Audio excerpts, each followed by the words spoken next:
When I first heard of the term free-range parenting, the first image that popped in my head was free-range chickens. I thought, what in the world is free-range parenting? Upon closer investigation of this intriguing topic, I discovered that this parenting style had so much more to offer than its interesting name. Based on my research, there isn't an exact definition for this parenting style. With that being said, free-range parenting generally characterizes the fostering of children's agency. That is, children are raised with very limited adult supervision.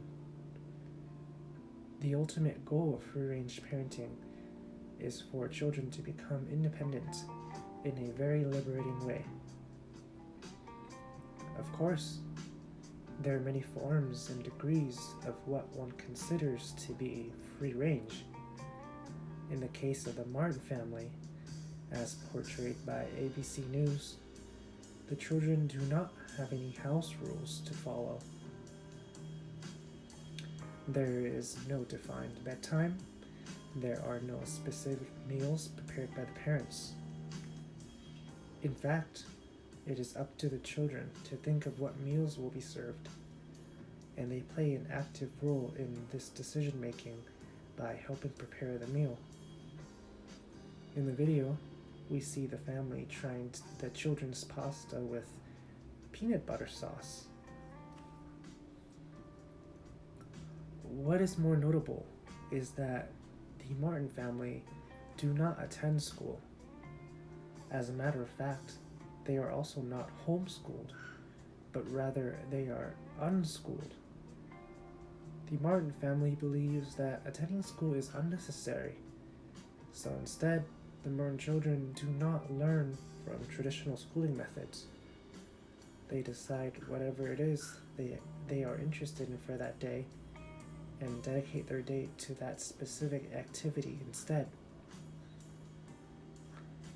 Another example to demonstrate free-range parenting is from Barcraft TV's portrayal of the Allen family. I use this example to show a more extreme approach because the Allen family takes this parenting style to another level by what they call stepping out of the system. More specifically, the Allen family do not believe in traditional education and modern medicine. This brings up several issues from the general public's point of view, one pronounced issue being child neglect, in which I will later discuss in the video. Let's examine this parenting style on a deeper level, beyond what many people would consider ridiculous practices. Looking past these different strategies, free-range parenting actually has some benefits when compared to traditional American parenting, one that focuses on supervision and protection of children. From a documentary titled School's Out: Lessons from a Forest Kindergarten, young children are shown attending school in the forest of Switzerland. As one might expect, these school activities are anything but traditional. The classroom is the natural environment. While the film itself pertains to more issues of schooling, it brings up interesting implications regarding free-range parenting, because in a sense, this different practice is similar to free-range parenting's philosophy of letting children transcend beyond the standardized norms. Although the general public will most likely cringe at the idea of free-range parenting because there are certain risks that are associated, it is important to look at the current culturally accepted style that is used today. According to interviews conducted by the University of Virginia with 100 parents, almost all of the interviewees responded that they had significantly more freedom while they were growing up compared to the little amount of freedom that children of today have. In fact, the parents state being scared of giving this freedom due to perceived risk of abductions. According to an article from the New York Times, recent statistics show that 115 children across the nation have been victims of stereotypical kidnappings. But most of these children were kidnapped by family members and not strangers.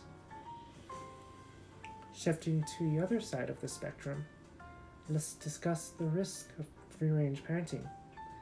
Of course, despite my previous mentioning of the low likelihood of children being abducted, the risk is still there. It cannot be dismissed. In addition, leaving children unsupervised is associated with a myriad of risks that we can easily imagine, such as physical accidents. What might prove worse are the social consequences of this parenting style. Unsurprisingly, there are many people who are against free-range parenting, and the large majority of opponents have created social stigma around the subject. There are also legal setbacks around the subject of unsupervised minors, so it is common for parents practicing this style to catch the attention of the police or social workers, who often charge the parents of child neglect or abandonment. What is interesting to note is that these social consequences are experienced differently due to economic and racial factors. According to The Atlantic, poor minority parents, out of necessity, have to utilize free-range parenting because they literally cannot afford the luxury of constantly monitoring their children. When they leave their children unsupervised, they are accused of child neglect. Page 71 of an article from the American Bar Association Journal reads, "A single mom was charged with child endangerment for allowing her 7-year-old daughter to play at a park that is within eyesight of their home." Another single mom had a job interview and had to bring her 6-year-old daughter and 2-year-old son along. She sat them at the food court and bought them lunch so they would be occupied during her appointment. She was about 30 yards away from the kids and could see them while she interviewed. But when she went to retrieve them, a police officer was there. She was arrested and charged with child abandonment.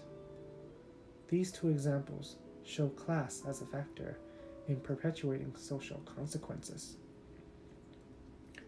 When we examine upper class experiences, we see a night and day difference. According to The Atlantic, Lenore Skenazy, a white upper class parent, let her 9-year-old son ride the New York City subway alone. No one called the police. No authority figures showed up. Skenazy was even invited to host a reality show about parenting. Considering everything that has been discussed, I want to emphasize that free-range parenting should neither be glorified or stigmatized. Instead, we should look at the larger picture. There is really no right style of parenting. Consider tiger parenting, a style that is described by Amy Chua as pushing for high academic achievement. There are people who consider tiger parenting to be child abuse, in the same way that free-range parenting is stigmatized, even though the two styles are polar opposites. Instead of saying one way of parenting is superior than the other, or that one is right or wrong, we should keep an open mind and attitude towards parenting styles that seem different from what we are accustomed to. In this class, We have learned of how different factors, such as race, ethnicity, class, gender, and other social forces, have created inequality for American families. It becomes much more possible to create an inclusive society only when we shape the nature of family culture. We should not be so quick to dismiss free range parenting, or any other style of parenting for that matter, just because it seems too deviant. Sure, I must admit that there are some aspects of free range parenting that I do not agree with myself, but I cannot emphasize how important it is to look beyond that superficial layer and appreciate the sentiment. I believe that with defined rules and limits, we can certainly find a range that works for us, a range that works for both the parent and the child.